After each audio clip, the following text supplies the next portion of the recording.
Hello बच्चों, तो आप प्रश्न को देखते हैं। 0.99 की घात 5 के प्रसार के पहले 3 पदों का प्रयोग करते हुए इसका निकटतम मान ज्ञात कीजिए। तो दिए गए प्रश्न की मुख्य अवधारणा की बात करें तो बच्चों, किसी धन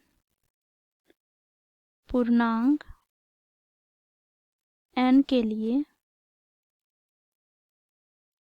द्विपद प्रमेय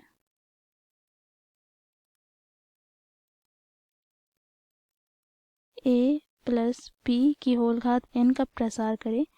तो बच्चों देखो, ये बराबर होता है nc0 a की घात n प्लस nc1 a की घात n minus 1 Guna b plus nc2 a की घात n माइनस 2 गुनी b का वर्ग plus dot dot dot plus का अंतिम दूसरा पद हो जाएगा nc n minus 1 Guna a की घात 1 गुनी b की घात n minus 1 plus nc n a की घात 0 गुनी b की घात n।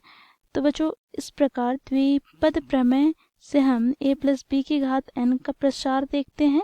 अब बच्चों, यहाँ पर हम क्या करेंगे, NCR का मान देखेंगे।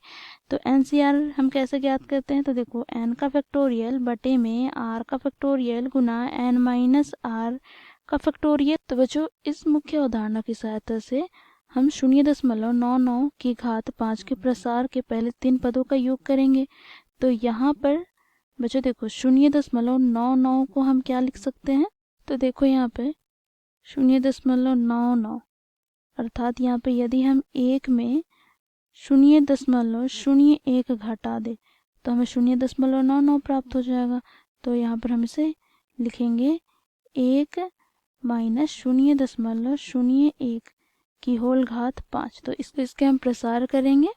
तो बच्चों देखो, n के स्थान पर क्या दे रखा है, तो n के स्थान पर 5 दे रखा है। बच्चों यहाँ पर हम a मान लेते हैं 1 और b मान लेते हैं 0.01। बच्चों ये ऋणात्मक चिन्ह के साथ है, ठीक है। अब इसका हम प्रथम 3 पद तक प्रसार करें मुख्य अवधारणा की सहायता से, अर्थात द्विपद प्रमेय का प्रयोग से, ठीक है। तो यहाँ से हमें प्राप्त हो जाएगा 5c0 1 की घात 5 गुना माइनस 0.01 की घात 0 प्लस का क्या हो जाएगा दूसरा पद, तो 5c1 1 की घात 4 गुना माइनस 0.01 की घात 1 प्लस तीसरा पद 5c2 गुनी 1 की घात 3 गुना माइनस 0.01 की घात 2, ठीक है। बच्चों, क्योंकि प्रश्न में 3 पदों तक का ही योग पूछा गया है तो इसलिए हम यहाँ पर 3 पद तक ही लिए हैं। यदि 4 पद का पूछा जाता तो 4 पद तक लेते, यदि 5 पदों तक का पूछा जाता तो 5 पद लेते हैं।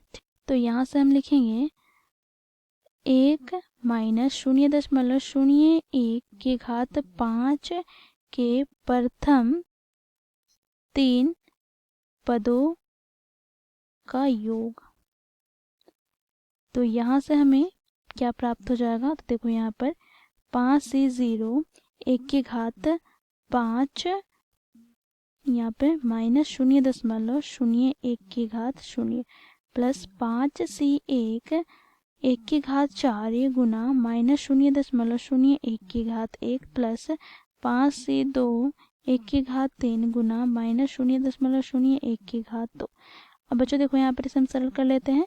तो बच्चों देखो, हम जानते हैं nc0 का मान क्या होता है, तो ये बच्चों यह 1 के बराबर होता है।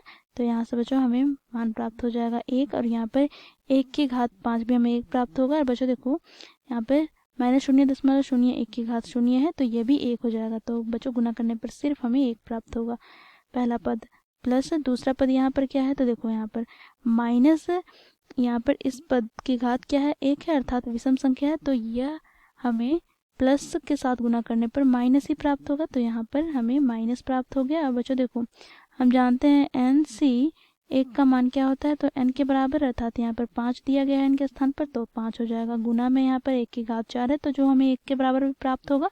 और यहाँ से इसे हम क्या लिख सकते हैं, तो 1 बटे यहाँ पर 100, ठीक है। फिर प्लस का यहाँ पर बच्चों देखो 5c2, तो 5c 2 का मान हम ज्ञात कर लेते हैं। तो 5 का फैक्टोरियल बटे में 5 में 2 हटाएंगे तो 3 का फैक्टोरियल गुना 2 का फैक्टोरियल। तो यहाँ से हमें प्राप्त हो जाएगा 5 गुना 4 गुना 3 का फैक्टोरियल बटे में 3 का फैक्टोरियल गुना 2। तो 3 का फैक्टोरियल से 3 का फैक्टोरियल कट जाएगा। यहाँ पर हम 4 को 2 से विभाजित करेंगे तो 2, तो 5 दूनी हमें 10 प्राप्त हो गया। ठीक है, और गुना में 1 तो हमें 10 ही प्राप्त होगा। बटे में क्या आ जाएगा, तो देखो यहाँ पर क्योंकि इसका घात क्या है, सम संख्या है, अर्थात यहाँ पर चिन्ह हमें प्लस का ही प्राप्त होगा। ठीक है, तो बटे में हमें प्राप्त हो जाएगा क्या, तो यहाँ पर बटे में हमें प्राप्त हो जाएगा 10,000। ठीक है, क्योंकि ये वर्ग है। अब बच्चों देखो यहाँ पर हम लघुत्तम लेंगे। लघुत्तम क्या लेंगे, तो यहाँ पर 10,000 हम लघुत्तम ले लेते हैं। तो यहाँ से हमें प्राप्त हो जाएगा, देखो इसे हम 1 से गुना करेंगे तो 10,000 माइनस यहाँ पर बच्चों देखो 2 शून्य से 2 शून्य कट जाएगा। तो 5 से हम 100 को गुना करेंगे तो 500 प्लस का क्या हो जाएगा, तो 1000, 10,000 से 10,000 कट जाएगा। तो यहाँ से हमें 10 प्राप्त होगा। तो यहाँ से बच्चों हमें प्राप्त हो जाएगा, देखो 10,000 में हम 500 घटाएंगे तो यहाँ पर हमें 9,500 प्राप्त होगा, और 10 जोड़ेंगे तो 9,510 प्राप्त हो जाएगा। बटे में क्या है, तो 10,000। ठीक है, अर्थात बटे में 4 जीरो है। तो बच्चों हम इसे दशमलव के रूप में लिखेंगे तो 4 अंक के पहले दशमलव लग जाएगा, अर्थात यहाँ से हमें प्राप्त होगा 0.951 तो यही हमारा हो जाएगा बच्चों, देखो दिए गए प्रश्न का उत्तर, अर्थात प्रथम 3 पदों का योग। ठीक है, आशा करती हूँ ये प्रश्न आप लोगों को समझ में आया होगा। धन्यवाद।